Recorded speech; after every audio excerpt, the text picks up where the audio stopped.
Cardiac arrhythmia. So what is cardiac arrhythmia? Arrhythmia ये खुद ही show कर रहा है अरिथमिया यानी कि एब नॉर्मल रिदम। और कार्डिक मीन्स के हार्ट मीन्स। अब कार्डिक अरिथमिया कैसे डिफाइन करेंगे हम? Abnormal rhythm of cardiac heart beat. So abnormal rhythm of cardiac heartbeat is known as cardiac arrhythmia. So cardiac arrhythmia, how can we classify cardiac arrhythmia? Cardiac arrhythmia can be classified by site of origin. By site of origin. So first is sinus rhythm. Origination from SA node. And second is atrial rhythm, which originate from atria. And last one is ventricular rhythm, which originate from ventricle. यानी ये cardiac arrhythmia जो है वो origin के लिहाज से 3 में classify है: sinus rhythm, atrial rhythm, ventricular rhythm, SA node, atria और वेंट्रिकल में। तो इसमें जो नॉर्मल साइनस रिदम आता है, जो नॉर्मल साइनस रिदम यानी अगर साइनस रिदम में ले लें तो उसमें आता है normal sinus rhythm. Normal sinus rhythm में ये हमें पता है कि ना नॉर्मल हार्ट बीट कितनी होती है, वो होती है 60 to 100 बीट्स पर मिनट। तो इसमें आते हैं नॉर्मल साइनस रिदम में दो, एक आता है ब्रेडिकार्डिया और दूसरा आता है हमारे पास ट्रेकिकार्डिया। ब्रेडिकार्डिया में जो है वो हमारे पास हार्ट रेट जो है बीट डिक्रीज हो जाती है और ट्रेकिकार्डिया में इंक्रीज।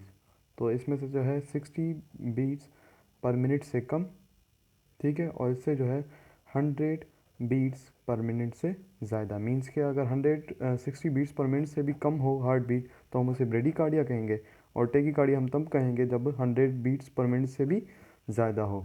तो नॉर्मली जो है साइनस ब्रेडिकार्डिया है वो असल में जब हमें यानी कि स्लीप तो हमारे पास ब्रेडिकार्डिया कंडीशन आती है, यानी कि हार्ट बीट हमारी स्लो हो जाती है।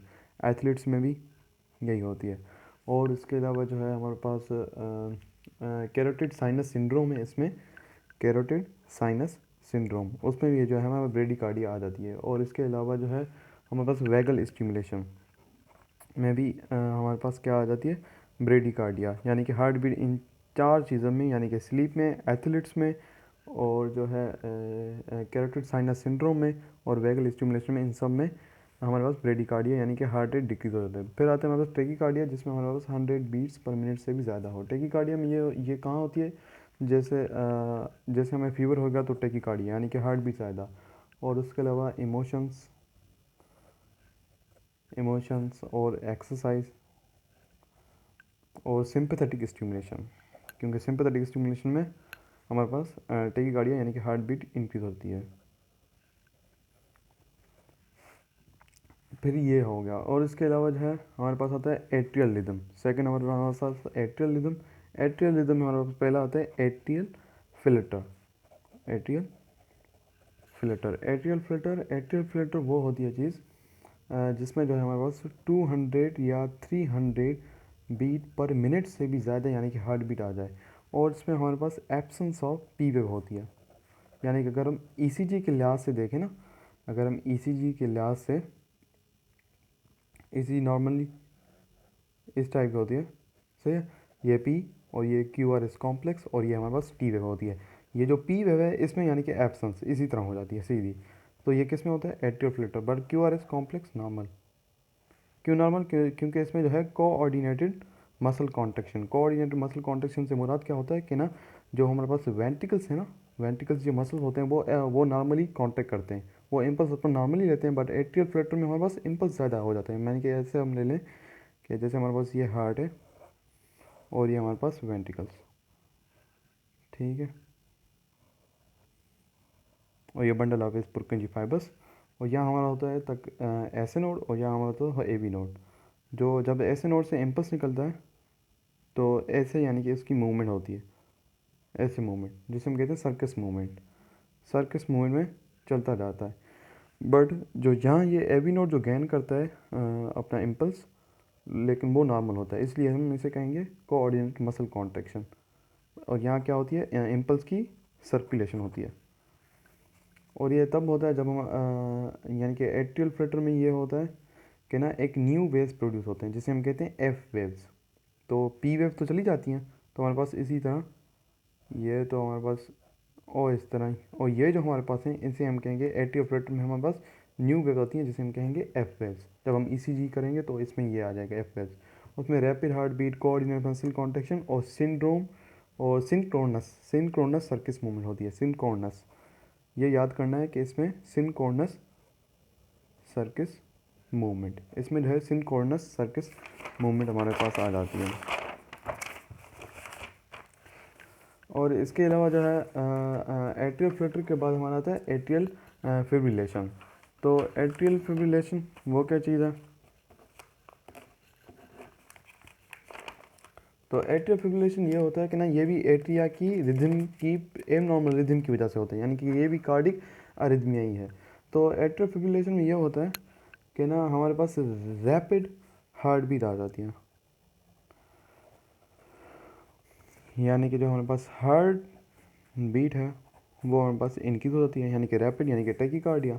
और उसमें क्या था, सिंक्रोनस मूवमेंट, और इसमें आ जाती है ए सिंक्रोनस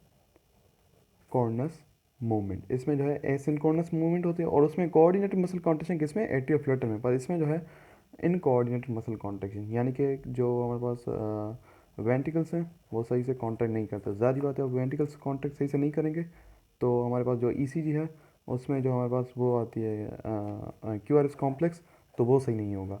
तो इसमें क्यूआरएस कॉम्प्लेक्स ऊपर नीचे भी हो सकता है, और उसमें एब्सेंस भी होगी किसकी, पी वेव की, ठीक है।